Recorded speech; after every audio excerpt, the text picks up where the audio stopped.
Friends, کیا آپ کو معلوم ہے یہودی عورت کو قتل کرنے والے نابینا صحابی کون تھے؟ کس کی شان میں اللہ تعالیٰ نے سورہ ابس کی تنبیہی آیات نازل کی؟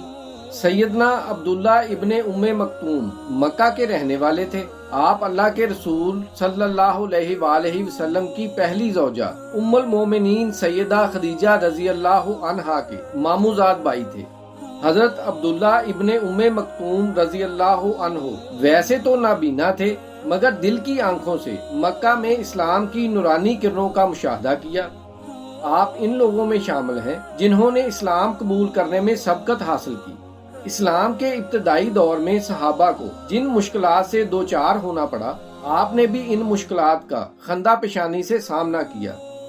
نبی کریم صلی اللہ علیہ وآلہ وسلم کی خدمت میں رہتے ہوئے قرآن کریم کو حفظ کرنے کی جانب متوجہ ہوئے۔ آپ نے ہر لمحے کو غنیمت جانتے ہوئے علم و حکمت کو سمیٹنے کی بھرپور کوشش کی۔ آپ نابینا ہونے کے باوجود بڑے پرعزم اور باہمت تھے۔ ان دنوں نبی کریم صلی اللہ علیہ وآلہ وسلم کی دلی تمنا تھی کہ قریش کے سردار اسلام قبول کر لیں۔ ایک دن قریش کے تمام بڑے سردار رسول اللہ کی خدمت میں موجود تھے۔ آپ انہیں دعوت اسلام دے رہے تھے تاکہ یہ لوگ مسلمان ہو جائیں اور میرے جانسار صحابہ ان کے ظلم و ستم سے بچ جائیں۔ محفل جمی ہوئی تھی، قریش کے لوگ پیغام اسلام کو سن رہے تھے۔ اتنے میں عبداللہ ابن ام مکتوم رضی اللہ عنہ وہاں پہنچ گئے۔ آتے ہی قرآن کی ایک آیت کا مفہوم پوچھنے لگے۔ انہیں نہیں پتا تھا کہ محفل میں کون لوگ موجود ہیں، کیونکہ وہ نابینا تھے۔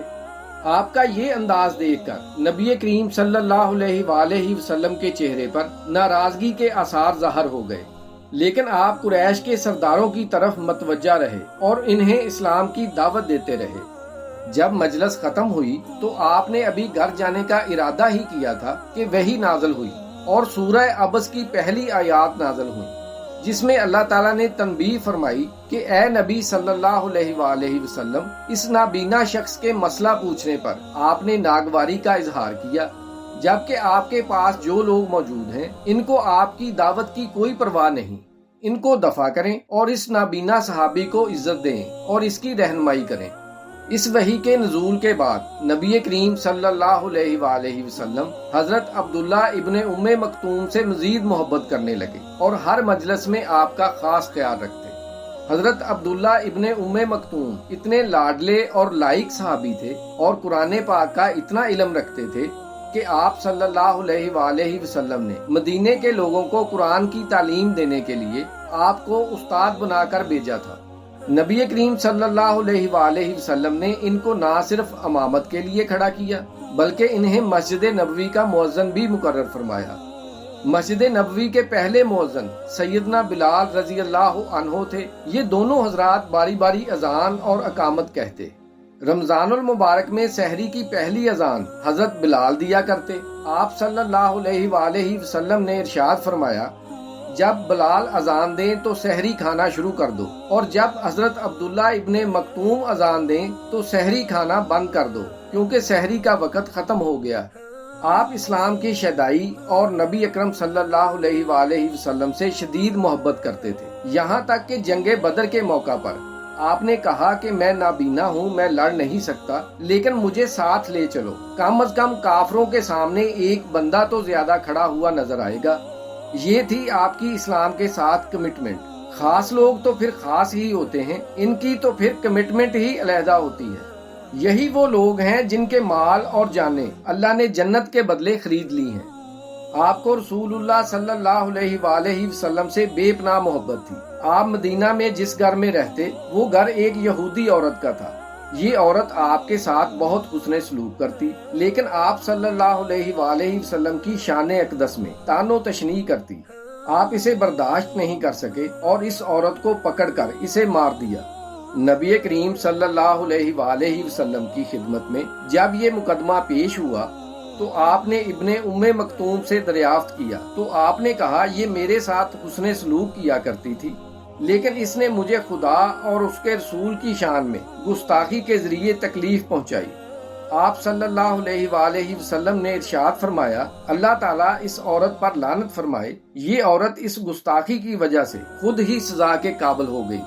حضرت عبداللہ ابن مکتوم رضی اللہ عنہ حضرت عمر رضی اللہ عنہ کی خدمت میں حاضر ہوئے اور کہنے لگے، امیر المومنین، میں نے سنا ہے کہ آپ مجوسیوں سے ٹکر لینے کے لیے قادسیہ کے میدان میں مجاہدین کو بھیج رہے ہیں۔ سیدنا عمر فاروق نے ارشاد فرمایا، ہاں عبداللہ، آپ نے درست سنا ہے۔ ابن مکتوم کہنے لگے، میں بھی اس لشکر کے ساتھ قادسیہ جانا چاہتا ہوں، انہیں کون انکار کر سکتا تھا؟ حضرت عبداللہ ابن مکتوم اپنی پلاننگ بتاتے ہوئے فرماتے ہیں، مجھے اسلامی لشکر کے ساتھ بھجوا دیں، زرہ پہنا کر صفوں کے درمیان کھڑا کر دیں، اسلام کا جھنڈا میرے ہاتھ میں پکڑا دیں۔ وہ اپنی خوبی بیان کرتے ہوئے امیر المومنین حضرت عمر بن خطاب رضی اللہ عنہ سے کہتے ہیں، میں نابینا ہوں اور نابینا آدمی جنگ سے نہیں بھاگتا، کیونکہ مجھے تو معلوم ہی نہیں ہوگا فتح کسے ہو رہی ہے۔ جس کے ہاتھ میں جھنڈا ہے اگر وہ کھڑا رہے تو اس سے مجاہدین کو حوصلہ ملے گا۔ حضرت عمر بن خطاب ان کے دلائل کے سامنے خاموش ہیں، کیونکہ یہ کوئی عام صحابی نہیں تھے، یہ سابقون اولون میں سے تھے۔ حضرت عبداللہ ابن مکتوم امیر المومنین کی اجازت سے جنگ قادسیہ میں شریک ہوئے۔ 3 دن تک ایرانیوں سے لڑائی ہوتی رہی۔ آپ نے زرہ پہنی ہوئی تھی اور علم تھام رکھا تھا۔ 3 دن بعد جب مسلمانوں کو فتح ہوئی تو غازیوں نے دیکھا حضرت عبداللہ ابن مکتوم شہادت کے رتبے سے سرفراز ہو چکے تھے۔ آپ نے اسلامی جھنڈے کو اسی طرح ہاتھوں سے تھام رکھا تھا۔ حضرت شعبی فرماتے ہیں، رسول اللہ صلی اللہ علیہ وآلہ وسلم نے 13 غزوات میں شرکت فرمائی۔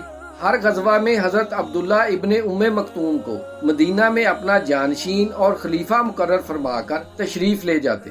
حضرت ابن مکتوم لوگوں کی امامت کرواتے۔ آخر کار نائب رسول اور مؤذن رسول نے شہادت جیسے رتبے کو گلے لگا کر قرآن پاک کی تفسیر کا عملی نمونہ تاریخ اسلام میں رقم کر دیا۔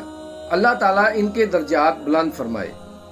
فرینڈز، اگر آپ کو ہماری یہ ویڈیو اچھی لگی ہو تو اسے لائک کر کے شیئر کر دیں اور مزید ایسی انفارمیٹو ویڈیو کے لیے ہمارے چینل کو سبسکرائب کر لیں۔ نیکسٹ ویڈیو میں پھر ملاقات ہوگی، تب تک اپنا بہت سارا خیال رکھیے گا۔